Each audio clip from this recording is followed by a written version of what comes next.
دولة إسرائيل أو دولة الاحتلال. قيام الدولة دي سنة 1947 مش عبثي، الموضوع ليه خلفية دينية وتاريخية واسعة. تعرف إن هما كانوا فعلا عايشين في أرض فلسطين من قبل 2000 سنة فاتوا. طب هل معنى كده إن هما ليهم حق في الأرض؟ أو بمعنى تاني، هل دي فعلا أرضهم ولا لأ؟ الموضوع ده ليه حكاية طويلة من أيام سيدنا إبراهيم. تعالى معايا بقى أحكي لك الموضوع ده كله من أوله، ونعرف إيه قصة بني إسرائيل واليهود وحقيقة هيكل سليمان اللي كان موجود في أورشليم.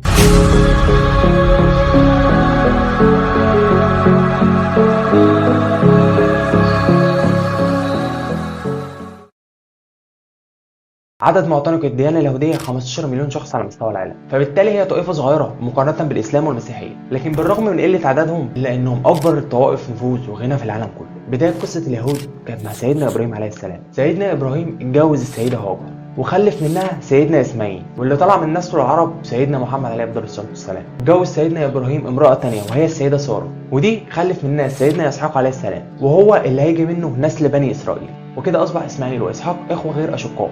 أنجب سيدنا إسحاق ولدين وهما يعقوب وعيسو، والأخير ما كانش نبي. سيدنا يعقوب عليه السلام هو اللي خلف سيدنا إسحاق في النبوة. سمى بعد كده سيدنا يعقوب باسم إسرائيل، وسبب تسميته بإسرائيل كان ليه تفسيرين. الأولى حسب التفسير الإسلامي، وهو إن اسم إسرائيل بيتكون مقطعين، إسر وإيل. إسر في المعتقد اليهودي بمعنى عبد، والمقطع الثاني إيل ومعناه الله، ويكون معنى اسم إسرائيل هو عبد الله. التفسير الثاني هو حسب الديانة اليهودية، واللي فسرت اسم إسرائيل بمعنى مصارع الله، لأن سيدنا يعقوب حسب اعتقادهم إن الرب تجسد في صورة ملك وصارع يعقوب حتى الفجر، لحد ما قال ليعقوب أطلقني، قال لا أطلقك حتى تباركني، فباركه وسماه إسرائيل واللي معناها مصارع الله.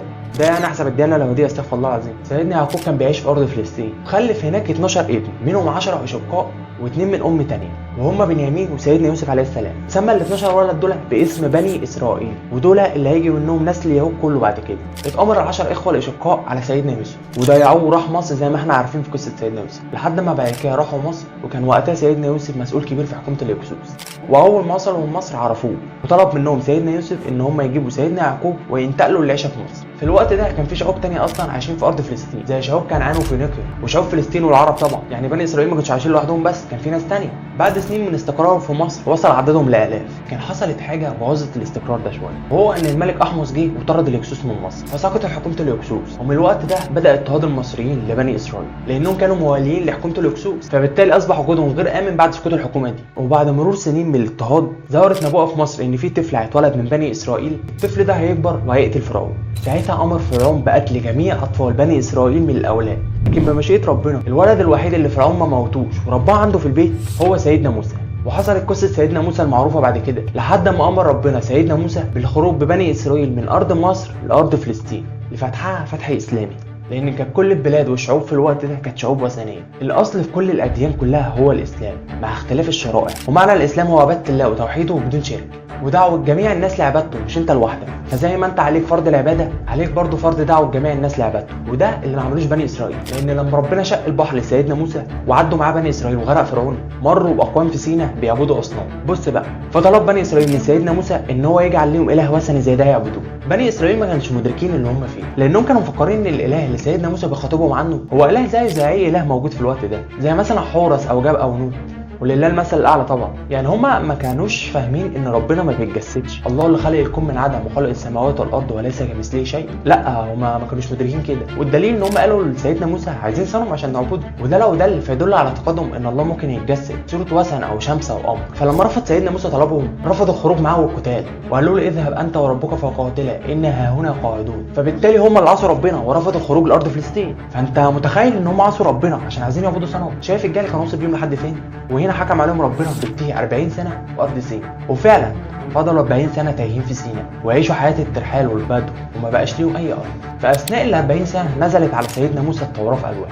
ففي مره ولى سيدنا موسى اخوه هارون امر بني اسرائيل، لما راح جبل موسى عشان يتلقى التوراه من ربنا، ولما رجع لقاهم عاملين عجل من دهب وبيعبدوه. ولما سال سيدنا هارون عن اللي بيعملوه قال له ان هو ما يعرفش يمنعهم، يعني ما كفاهمش ان هم عصوا ربنا ورفضوا الخروج لارض فلسطين عشان يعبدوا الاصنام، لا وكمان عملوا عجل عشان يعبدوه. فزي ما انت شايف بني اسرائيل مع مرور الوقت كانوا بيعصوا ربنا باستمرار، سواء بعدم الامتثال لاوامره او عباده الاصنام. فضل بني اسرائيل يعصوا ربنا ويدوم فرص تاني لحد ما مات سيدنا موسى ومات بعده سيدنا هارون. بعد كده تولى امر بني اسرائيل نبي اسمه يوشع بن نون، وده الطفل اللي كان مع سيدنا موسى في الرحله اللي فقدوا فيها الحوت.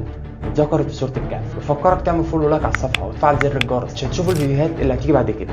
بعد تولي يوشع بن نون نشأ جيل جديد من بني اسرائيل كان احسن شويه من الجيل اللي قبله، لكن برضه كان في ناس بتعصي ربنا. قام يوشع بن نون اخيرا مع الجيل الجديد بتنفيذ امر الله وفتح ارض فلسطين، انشاء اول دوله لبني اسرائيل. خلي بالك بقى من الحته دي، الدوله دي ما كانتش دوله عرقيه، يعني ما كانتش مخصصه لبني اسرائيل بس، بل كانت دوله اسلاميه تحكم بامر الله. وانا بقول لك كده ليه؟ لانهم كانوا مفكرين ان دي ارض مخصصه ليهم هما بس، اللي هو دي ارض اليهود محدش غيرنا هيدخلها، لان ربنا اداها لنا كوعد لينا احنا بس.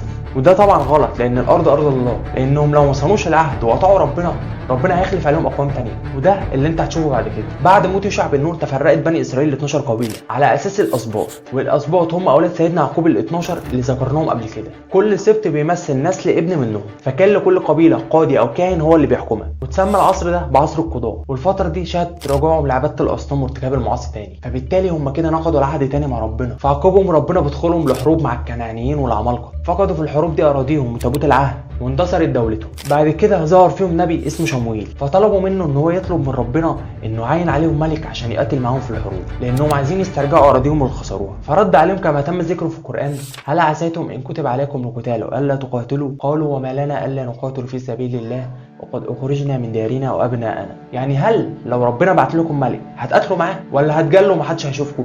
قالوا واحنا ما نقاتلوش ليه؟ احنا كده كده خسرانين ارضنا والدنيا بايظه معانا. فعين عليهم ربنا طالوت عشان يقاتلوا معاه. بص بقى الجبروت، رفضوا طالوت وقال لك لا، طالوت مش جاي معانا، ده فقير واحنا عندنا ناس اغنى وحق منه. فرد عليهم شموئيل وقال لهم ان ده اللي ربنا وكله عليكم، لانه رزقوا بالقوه الجسمانيه والعلم الواسع. على فكره كنا عاملين حلقه كامله عن قصه فقدان تابوت العهد، حرب طالوت وجالوت قبل كده على القناه عندنا، فانصحك ان انت تبقى تتفرج عليها كلها. لكن بعد عناد منهم فعلا يقودهم طالوت لفتح فلسطين مره ثانيه بعد معركه مع جيش جالوت. وبرز في المعركه دي شاب صغير في السن من بني اسرائيل وهو سيدنا داوود، وعمل في المعركه دي انجاز كبير، بعت له جالوت قائد جيش الاعداء في مبارزه قبل المعركه ما تبدا. انتصروا في المعركه دي واسترجعوا ارضهم وبنوا دولتهم مره ثانيه. بعد كده شاع اسم سيدنا داوود بين بني اسرائيل، وده خلاه يتولى امر بني اسرائيل بعد موت طالوت.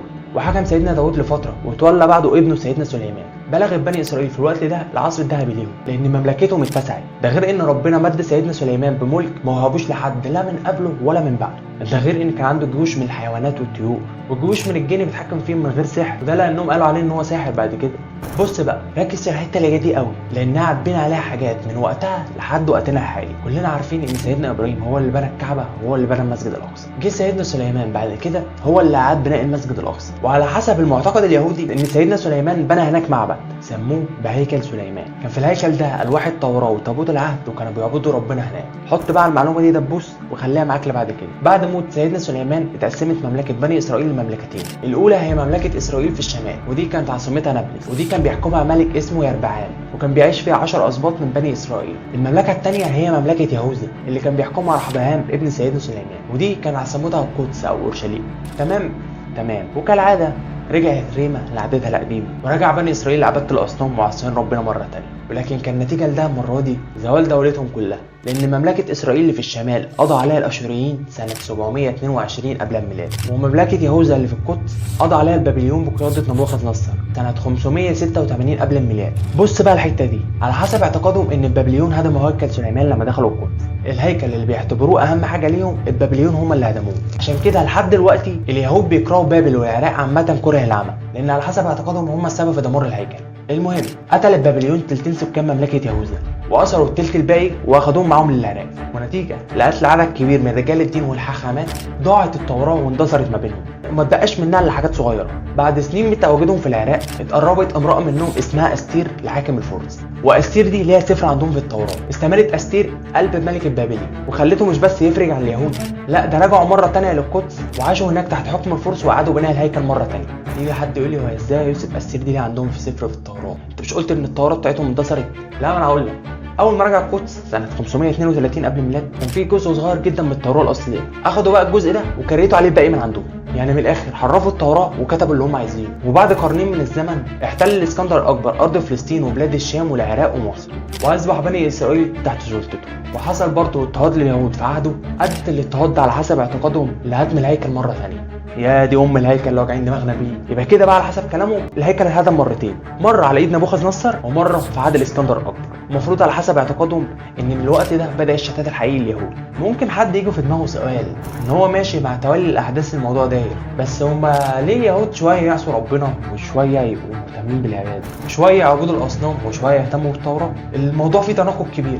بص عايز افهمك حاجه، بني اسرائيل عامه عندهم معتقد وهو انهم شعب الله المختار، بمعنى ان هم معتقدين ان هم مهما عملوا ربنا يغفر لهم. يعني مثلا واحد عايز يعصي ربنا فيقول لك انا هعصيه وكده كده لما تو ربنا يغفر له، هو على يقين ان ربنا اكيد هيغفر له، وده استغفر الله العظيم يعتبر يعني كفر، لان ربنا اصلا في غنى عننا، احنا اللي محتاجينه مش هو اللي محتاجنا. فانت واجب عليك كعبد انك تمتثل لاوامره، مش هو اللي هينفذ اوامرك يعني، والعياذ بالله. وقت ما يحب يعصيه يعصيه، وقت ما يحب يتوب يتوب.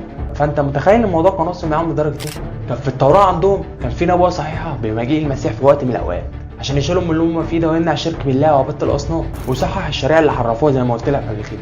جه الرومان بعد كده احتلوا ارض فلسطين وبلاد الشام، واصبح بني اسرائيل في الوقت ده تحت حكم الرومان. وفي وقت حكم الدوله الرومانيه اتولد سيدنا عيسى عليه السلام، وخاطب سيدنا عيسى بني اسرائيل بالنبوه وانه رسول ربنا، فكذبوه بني اسرائيل ووصفوه بان هو ابن حرام والعياذ بالله. بني اسرائيل كانوا واصلين لمرحله ان هم عايزين رسول على مزاجهم يعمل اللي هم يقولوا عليه وما يمنعش اللي هم دايرين فيه بقالهم ياما. فلما طلب منهم سيدنا عيسى ان هم يرجعوا لعباده الله ويبطلوا عباده الاصنام والربا والزنا، تمردوا عليه وحاولوا يقتلوه، وسلطوا عليه الرومان عشان يقتلوه، لان الرومان كده كده كانوا وثنيين فكانتش هتفرق معاهم نبوه سيدنا عيسى في حاجه. وبالرغم ان في شويه منهم امنوا فعلا مع سيدنا عيسى، الا ان في كتير حاول يقتله. وطبعا كلنا عارفين القصه عندنا في الاسلام ان ربنا شبه ليهم واحد منهم شبه سيدنا عيسى عشان يقتلوه، فعلا قتلوه ورفع ربنا سيدنا عيسى للسماء. لكن اليهود في معتقداتهم ان هم فعلا قتلوه، على حسب كلامه انهم استريحوا منه لانه كان كذاب يعني والعياذ بالله. ممكن تقول لي ان انت مش قلت ان هم عندهم نبوءه بمجيء المسيح وان المفروض هو اللي هينتشلهم من اللي هم فيه؟ طب ليه كذبوا سيدنا عيسى؟ ما انا قلت لك هم عايزين نبي على مزاجهم، فبالنسبه لهم سيدنا عيسى ده مش هو المسيح. المسيح لحد دلوقتي بالنسبه لهم لسه ما ظهرش. فمين بقى المسيح المنتظر بتاعهم؟ هو المسيح الدجال. المسيح الدجال بالنسبه لهم هو المسيح المنتظر اللي هيشيلهم من اللي هم فيه، وهو اللي هيصفيهم على باقي البشر. لان بني اسرائيل معتقدين ان نسل سيدنا داوود هو نسل الملوك، وان بني اسرائيل هم العرق الاسمى في البشريه، والباقي عباره عن ناس ادنى منهم. ولما المسيح يظهر هيصفيهم على باقي البشر، وهيحصل معركه كبيره جدا هينتصروا فيها على العالم، وهيعيشوا بعد كده لوحدهم في نعيم ورخاء. طب المفروض بقى المسيح ده هيظهر امتى؟ المسيح بالنسبه لهم عشان يظهر لازم ان هم يبنوا الهيكل الاول، الهيكل اللي اتهد مرتين قبل كده، فلما يبنوه هيخرج وهينصرهم على باقي البشريه اللي منهم العرب والمسلمين. اظن انت كده فهمت دلوقتي هم ليه محتلين فلسطين وليه عايزين يهدوا المسجد الاقصى. لان الاقصى بالنسبه لهم تحديدا قبه الصخره مبني على انقاض هيكل سليمان، فالهدف الاسمى ليهم هو هدم الاقصى وبناء هيكل سليمان. شفت بقى ربنا ادى لبني اسرائيل كام فرصه وهم عصوا كام مره، ارسل لهم كام نبي وهم برضه كانوا بيكذبوهم ويقتلوهم. وعشان كده انتقلت خلافه الاديان من نسل اسحاق لنسل اسماعيل، تحديدا للنبي الوحيد اللي من بره بني اسرائيل وهو سيدنا محمد عليه افضل الصلاه والسلام. في الاخير انا عايزك يبقى عندك يقين 100% انهم ما عندهمش اي حق في ارض فلسطين زي ما هم بيزعموا، لانهم عصوا ربنا وتكبروا في الارض وشافوا ان هم شعب الله المختار اللي مهما عمل ربنا يغفر له.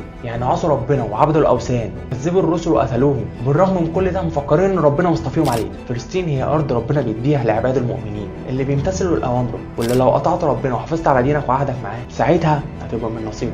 عايز افكرك ان الحكم الاسلامي في فلسطين مش دوله عرقيه، بل هي دوله بتحكم بامر من ربنا من وقت ظهور الاسلام لاخر الزمان. بس كده لو عجبك الفيديو اعمل فولو لايك للصفحه، سواء انت على يوتيوب او على فيسبوك. اكتب لي في الكومنتات لو في حاجه عايز نعمل عليها فيديو. بس كده، وكان معاكم يوسف جابر.